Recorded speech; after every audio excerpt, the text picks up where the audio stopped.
There's a hadith of Muhammad sallallahu alaihi wasallam of a group of people. They were sitting and they were remembering Allah, reciting the wisdom that Allah subhanahu wa ta'ala had revealed to them. And a man stopped there and he sat with them, and the angels record who's present in the gathering.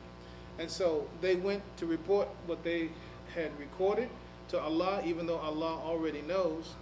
And Allah asked them, well, what is it they're asking for? And they talked about that they were asking for paradise. What were they seeking refuge from? They were seeking refuge from Allah's punishment. And Allah said, grant them that, grant them that. And then they said, oh, but Allah, there was one sitting among them and there was no good thing about him. And Allah subhanahu wa ta'ala said, well, give him the same. Because never will anyone sit among such a group of people and not receive the same reward.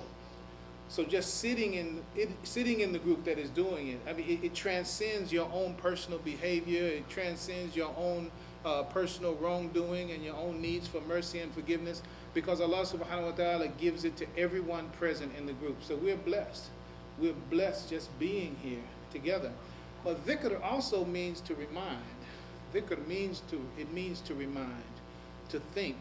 And of course the Quran says, and dhikrullahu akbar, that is, the remembrance of Allah is the biggest, the greatest thing in life, without doubt.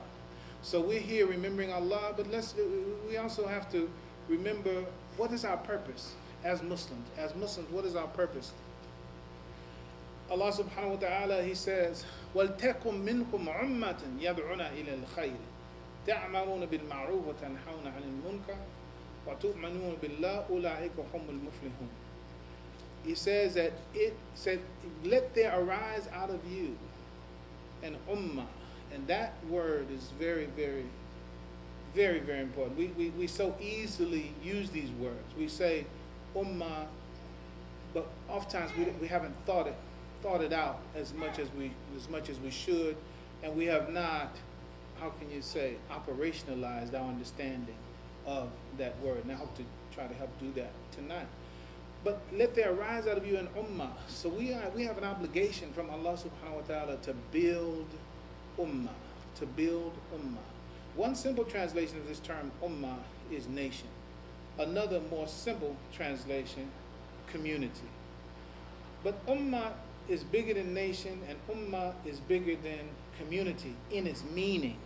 In its meaning. And we should know that. And I know that if you're in the house of Imam Luqman, I know that he has definitely taught you well about that. That's why I say it's just a reminder.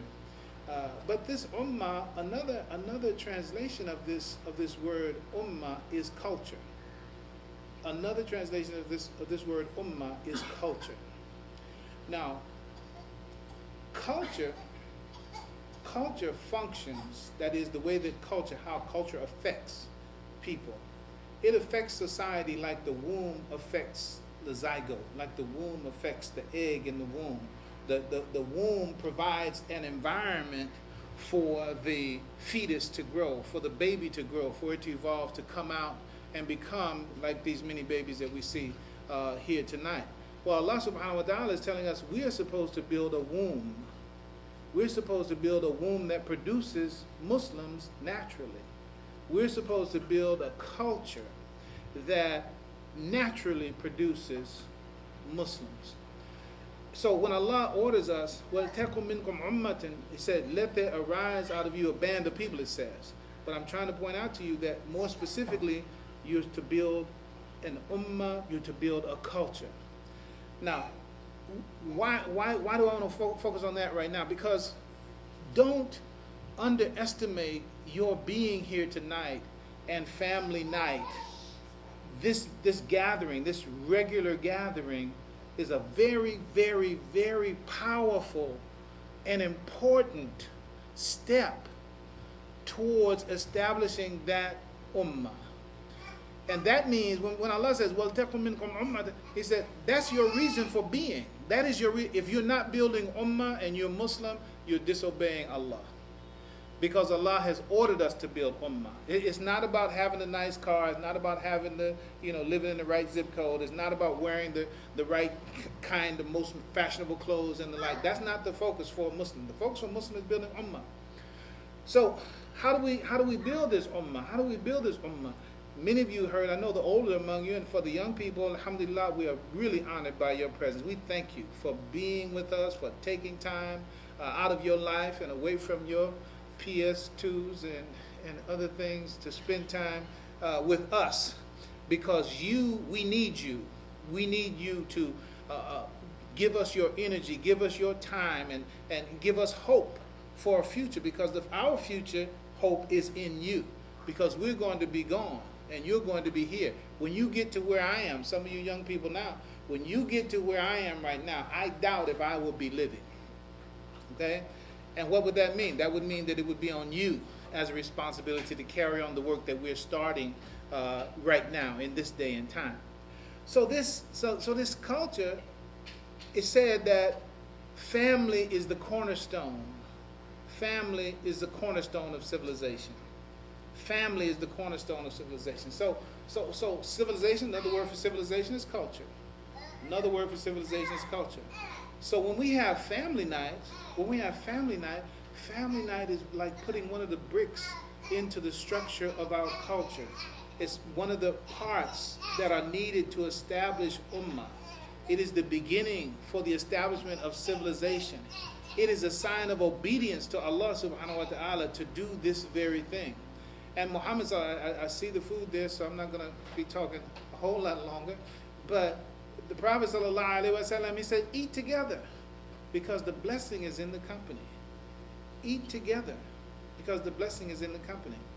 We don't understand, but I can tell you, statistically, it's been demonstrated, some of the most successful people in society, their success was based on the fact that they used to always sit down. I'm telling you, this is social science, that they've studied successful people, and they could trace the successful values that they learned. They learned most of those values over the dinner table. They learned it by sitting with their parents. They learned it by being cultivated and civilized and learning the manners that go along with having dinner with the family. And so Muhammad sallallahu alaihi wasallam, he gave us that 1425 years or so ago. And now we practice it. We come back to that kind of practice. It will lead us to have the same kind of success that we find sometimes enviable in other people. So building ummah is based upon the establishment of family. And this establishment of family is one of the first institutions. There is in Al-Islam, Al-Islam 5 things that are called the fard in terms of our obligation. You know, dururi is the term for it. Dururi. There are 5 things that are dururi. And they are, this is how I remember it. Family, F-I-R-S-P.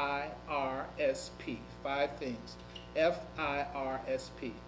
Family, intellect, religion, yourself, meaning your psychology, your personality, your character, self, and your property. These are things that we are obligated in Al-Islam to do everything necessary to protect them and do prohibit anything that wastes them. Anything that wastes the family, we're to avoid it. Anything that wastes our intellect, we're to avoid it. Anything that spoils our religion, we're to avoid it. Anything that causes us to not have the kind of character, the disposition, moral position that we should have, we're to avoid it. And also property. Anything that we do to protect and to build property is an obligation on us. In fact, Muhammad sallallahu alaihi wasallam, he said, if you die protecting your property, you died as a martyr. So it's very, very important. All the things are important, but we're only talking about one right now. We're talking about family. Family is very, very important. So I'm happy that this is respected, and it's so beautiful to see men with the babies on their back, and men with the babies on their laps, and men nurturing the children. That's a very, very powerful thing. It's really important, because that's one of the things that this society has deprived the human beings in this society of, is the right understanding of the relationship between males and females, and the right understanding of the relationship of family to the plan of God. They have all these things. They have